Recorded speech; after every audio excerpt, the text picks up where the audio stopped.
ভালো করলে প্রশংসা, খারাপ হলে সমালোচনা, এটাই যখন দুনিয়ার নিয়ম, তখন সেই নিয়ম বদলে গেছে কাজী সালাউদ্দিনের কাছে। নিজেকে এতটাই ক্ষমতাধর ভাবতে শুরু করেছেন যে কেউ তার কাজের সমালোচনা করলেই ক্ষেপে আগুন। সামাজিক যোগাযোগ মাধ্যমে তার সমালোচনা করায় লিগ্যাল নোটিশ দিয়েছে বাফুফে।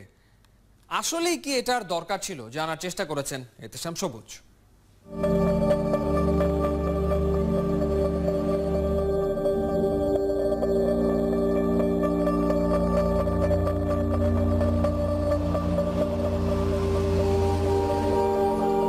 পৃথিবী বদলে গেছে, জনজীবন থেমে গেছে, করোনার ভয়াল মানুষকেও বদলে দিচ্ছে।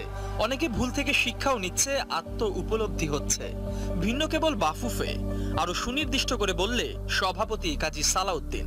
বাফুফে নির্বাচনকে ঘিরে সম্প্রতি তাকে নিয়ে সমালোচনা ওঠে ফেসবুক সহ সামাজিক যোগাযোগ মাধ্যমে। কাজী সালাউদ্দিনের জীবনটা বোধ হয় কেবল প্রশংসা পাবার জন্যই। যতই ব্যর্থতা আসুক না কেন, সমালোচনা করা যাবে না এক বিন্দু। তাই তো ক্ষুদ্র বিষয়টাও বড় করেছে তাদের বিরুদ্ধে এমন উকিল নোটিশ পাঠিয়ে, যেখানে 4 নম্বর পয়েন্টে উল্লেখিত সামাজিক যোগাযোগ মাধ্যমে তার বিরুদ্ধে অপপ্রচার চালানোর অভিযোগটাই প্রধান করেছেন। কি এমন অপপ্রচার হয়েছে দেখে আসা যাক। কাজী সালাউদ্দিন চমকে বিশ্বাসী, মন ভোলানো কথার চটকদারিতে তিনি ওস্তাদ। এমন অনেক কথাই তিনি বলেছেন, যেমন বলেছেন যে বাংলাদেশের বর্তমান জাতীয় দল নাকি গত 50 বছরের মধ্যে সেরা, এবং বাংলাদেশ ফুটবলের সোনালী অতীত বলে কিছু নেই। ফুটবল ইতিহাসে সবচেয়ে বাজে র্যাঙ্কিং 197তে নেমে যাওয়ার কথা বলা কি অপপ্রচার, নাকি যে ভুটানকে পাড়ার দল ভাবত বাংলাদেশ, তাদের কাছে লজ্জার হার নিয়ে কথা বলা যাবে না? আগে 3 সাফের একটাতে চ্যাম্পিয়ন হলেও সভাপতি সালাউদ্দিনের 12 বছরে 5টার 4টা থেকে গ্রুপ পর্ব থেকে বিদায়ের কথা তুলে ধরা কি অপরাধ? ফুটবলার তৈরির পাইপলাইন খ্যাত পায়োনিয়ারের 30টা লিগ হয়নি গেল 12 বছরে, এ কথাও কি বলা যাবে না? গত বছরে প্রায় 37 কোটি টাকার যোগান পেলেও বাফুফে ফুটবলারদের জন্য মাত্র 50 লাখ টাকা খরচ করে একটা জিম তৈরি করতে না পারার কথা বলতে গেলেও মুখে তালা লাগানোর চেষ্টা। ওই স্ট্যাটটা আমার দেওয়া ছিল না, আপনি যদি আজকে আমাকে টাকা দেন আমি কালকে জিম বসিয়ে দেব। বাফুফের সভাপতি কাজী সালাউদ্দিন একটা কথা প্রায়ই বলেন, অর্থের অভাবেই বাংলাদেশ ফুটবলের উন্নতি করতে পারছেন না তিনি। কিন্তু তার সমালোচকদের দাবি বাংলাদেশ ফুটবলের অর্থের কোনো অভাব নেই, কিন্তু সালাউদ্দিনের নেতৃত্বাধীন কমিটির দুর্নীতি এবং অদক্ষতার কারণেই বাংলাদেশ ফুটবলের সেই কাঙ্ক্ষিত উন্নয়নটা হচ্ছে না। লাল সবুজের পতাকা তোলে সবচেয়ে সাফল্য এসেছে ক্রিকেটারদের হাত ধরে। পান থেকে চুন খসলেই নাজমুল হাসানকে নিয়ে কম সমালোচনা হয় না। কই, কখনো তো এমন কাণ্ড করতে দেখা যায়নি। ভালো সংগঠক হতে হলে প্রশংসা নেবার পাশাপাশি সমালোচনার তীব্র তীরের আঘাতও সহ্য করতে হয়, সর্বোপরি ম্যানেজ করে নিতে হয়। এখানেই যেন বাফুফের বড্ড ভয়। এহতেশাম সবুজ, 71। নির্ধারিত কোনো সিরিজের শিডিউল নিয়ে জটিলতা বা সময়ক্ষেপণ ক্রিকেটারদের উদ্যমে ভাটা ফেলে, মানসিকভাবে পিছিয়ে দেয় মনে করেন সাবেক অধিনায়ক ও বিসিবি পরিচালক খালেদ মাহমুদ সুজন। তার মতে কোয়ারেন্টিন সহ অন্যান্য ইস্যুগুলোর বিষয়ে আরো আগেই চূড়ান্ত মতামত দিতে পারত শ্রীলঙ্কা। তারপরও সিরিজের পক্ষে খালেদ মাহমুদ। দেবচৌধুরী রিপোর্ট। আপনি যখন এই রিপোর্ট দেখছেন শুনছেন, ততক্ষণে বাংলাদেশ দলের শ্রীলঙ্কা থাকার কথা ছিল, অথচ ক্রিকেটাররা দেশে যার যার বাড়িতে। সিরিজ অনিশ্চিত না হলেও কোনো কিছুই নিশ্চিত না। প্রায় 1 মাস ধরেই চলছে পুরনো কথার মার প্যাঁচ। কোয়ারেন্টাইন সহ অন্যান্য ইস্যুতে শ্রীলঙ্কার অবস্থান 1 মাসে 1 চুল নড়েনি, উল্টো নানাভাবে সময় পার করেছে এসএলসি। আমি মনে করি এই জিনিসগুলো অনেক আগে শ্রীলঙ্কান বোর্ড করতে পারতো হয়তো বা, মানে ঠিক যাওয়ার প্রাককালে এরকম একটা করা, কারণ ছেলেগুলো অনেক ধরে ট্রেনিং করছে, এই সিরিজটাকে মাথায় নিয়েই ক্যাম্পটাও চলছে। তো সেখানে তো অবশ্যই একটা যখন একটা ট্যুর পিছায় বা খেলা হয়, অ্যাজ আমি যখন প্লেয়ার ছিলাম আমার কাছে জিনিসটা মেনে নেওয়ার মতো হতো না, যে মানে ওই একটা মানে কি বল উদ্যমে ভাটা পড়া আর কি, যেটা হয় যে একটা উদ্যম থাকতো সেই উদ্যমটা ভাটা পড়ে।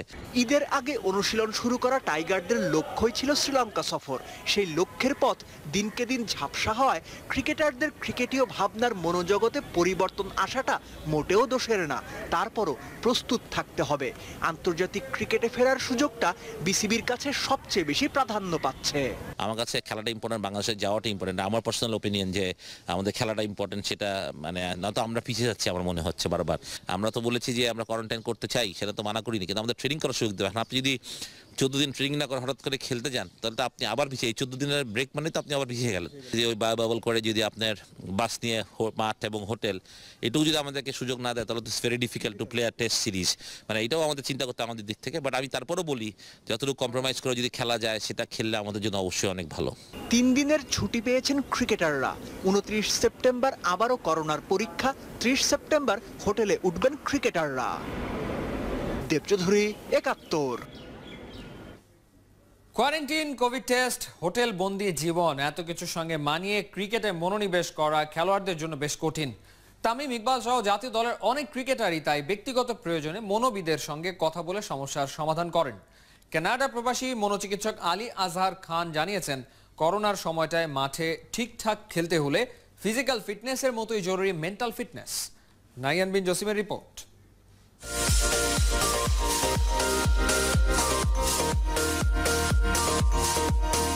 ফিজিক্যাল ফিটনেসের জন্য এমন অদ্ভুত কত কিছুই না করতে হয়, সেটা স্কিলের জন্য দারুণ সহায়ক হয়। তবে সবকিছুই এলোমেলো করে দিতে পারে মেন্টাল ফিটনেসের ঘাটতি। বর্তমান পরিস্থিতিতে বিষয়টা তো বেশ জরুরি। ক্রিকেটারদের মানসিক স্বাস্থ্যের গুরুত্বটা বিসিবি এখনো অনুধাবন করতে পারেনি। তবে ক্রিকেটাররা ঠিকই বুঝেছেন, মানসিক প্রশান্তি না থাকলে মনোসংযোগও ধরে রাখা যায় না। ব্যক্তিগত উদ্যোগেই তাই মনোবিদ আলী আজহার খানের সঙ্গে নিয়মিতই যোগাযোগ রাখেন জাতীয় দলের অনেক ক্রিকেটার। মনস্তাত্ত্বিক সমস্যাগুলোর সমাধান খুঁজেন। আমার 3-4 জনের সাথে অন এন্ড অফ কথা হয়। এখনকার সিচুয়েশনটা একটু ডিফারেন্ট। আমরা হঠাৎ করে রিওপেন করলাম, সাথে সাথে আমাদের একটা সিরিজ চলে আসছে, এবং সিরিজের প্রিপারেশনে আমরা সাইকোলজিক্যালি কত কুইকলি ব্যাক করতে পারি সেই কনফিডেন্স লেভেলটায়, এইগুলো নিয়ে আমার সাথে বেশি কথা হয়। Tamim he is psychologically very strong sometimes, এবং সামটাইমস ও হয়তো একটু সরে যায়। ওর কেসগুলো সিচুয়েশনাল, মানে ডিফারেন্ট সিচুয়েশন। আর এখন ওর রোলটা একটু ডিফারেন্ট হয়ে গেছে। ও নাও বাংলাদেশ টিমের ক্যাপ্টেন, খুবই একটা ইম্পর্টেন্ট পজিশনে আছে, সেই জন্য তার মেন্টাল প্রেশারটা খুবই বড়, এবং সেই জন্য আমার সাথে কথা হচ্ছিল। এবং সে এটা নিয়ে ঠিক ওয়ারিড না, সে এটা নিয়ে কনসার্ন যে সে জাস্ট চেক করতে চাচ্ছিল যে সে রাইট ট্র্যাকে আছে কিনা।